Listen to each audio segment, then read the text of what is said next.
I took another paved road to a rough dirt two-track that led up the mountain to the cabin.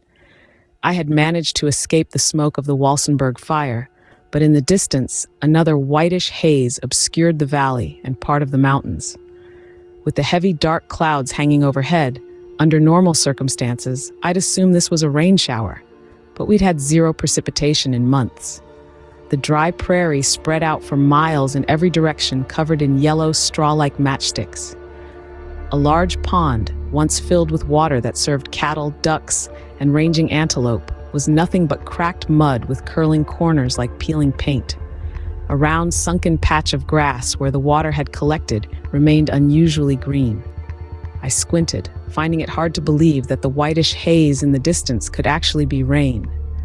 I weighed out the possibilities. It could be mist, or smoke, or rain. Pushing down harder on the gas pedal, desperate to know what it was, I wondered, why aren't there any droplets yet? They should be smacking on the windshield by now. Finally, a few drops hit, barely noticeable at first, like phantoms of my imagination.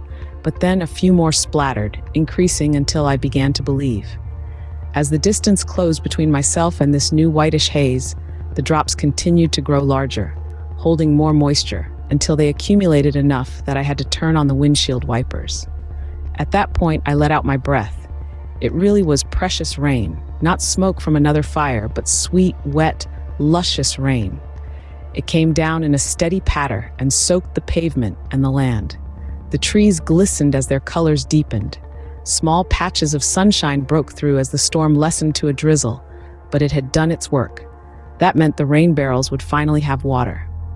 Reaching the base of the dirt road that led up to the cabin, where it nestled amongst the thick trees, my heart dropped at the sight of the puddles, rivulets, and mud that turned the road into a stream of sludge. Did I dare try to make it up that treacherous, bumpy two-track? What if my vehicle slid into a deep rut and got stuck? The car was packed to the gills, and I needed to unload everything into the cabin. I couldn't carry it up the road. It would take too many trips. I gunned the engine, and the Charger leapt off the blacktop and onto the dirt road. Slowing down a bit to keep the wheels out of the ruts, I crept up the hill, trying desperately to keep from sliding in the wrong direction, wondering if it was better to drive faster, hoping to force the tires over the bumps and puddles, or go slow in order to maintain more control. Either way, it didn't matter. It turned out the mud was in control, not me. The vehicle slid into a rut and got stuck. I hit the gas, but the wheels just spun. I shifted into reverse and let the tires roll backward, hoping to get traction and try again. But the road was so slippery that the wheels just slid down the hill. The Charger picked up speed and flew backwards so fast that all I could see were pine trees and Gamble Oak whipping by in a blur. Fear and instinct took over and my foot slammed on the brakes, but that caused the wheels to slide more and turn to the left. In that moment, I lost all control, and I knew it.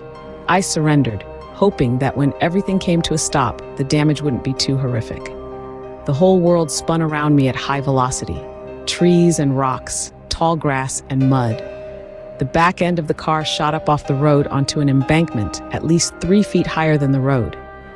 That's where the Charger came to an abrupt stop. When everything stood still, I let myself exhale, thankful to be alive and in one piece.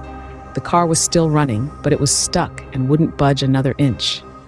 I turned off the engine, opened my door, and stepped onto the slippery, wet grass. The front of the Charger pointed down, its nose buried in the mud. The back wheels hung in the air, not even touching the earth, the midsection poised high-ended on the embankment. As I stood there contemplating my mega stupidity, I knew this was the end of the road for the Charger. Literally the end of the road. With the back wheels hovering above ground and no way to tow it off the embankment, it wasn't going anywhere. The realization that I'd now have to haul everything up from the bottom of the hill to the top of the hill irritated the hell out of me. I shook my head and contemplated what was most important. I slung my purse over my shoulder and considered what else to grab. In that moment, a tiny fawn, just a few weeks old, came bounding out of the brush toward me. It stopped within a few feet and seemed to contemplate me, curious, as if wondering whether I was a friend or foe.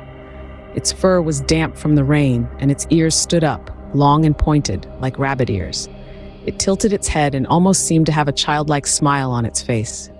"Hello," I called out in a gentle voice. "How are you?" I turned back to the charger and peered inside. Whatever needed to be hauled up the mountain would have to wait until the sun came out and dried the road. I shut the door and the sound sent the fawn bounding back from where it came. I watched it leap away and regretted not taking more care to avoid startling the timid creature. Even though I spent my summers at the remote cabin in the mountains because I wanted to be close to the natural world and to wildlife, I was frustrated and acting like an impatient human machine, trying to blast my way up the road with no respect for the power of nature's forces.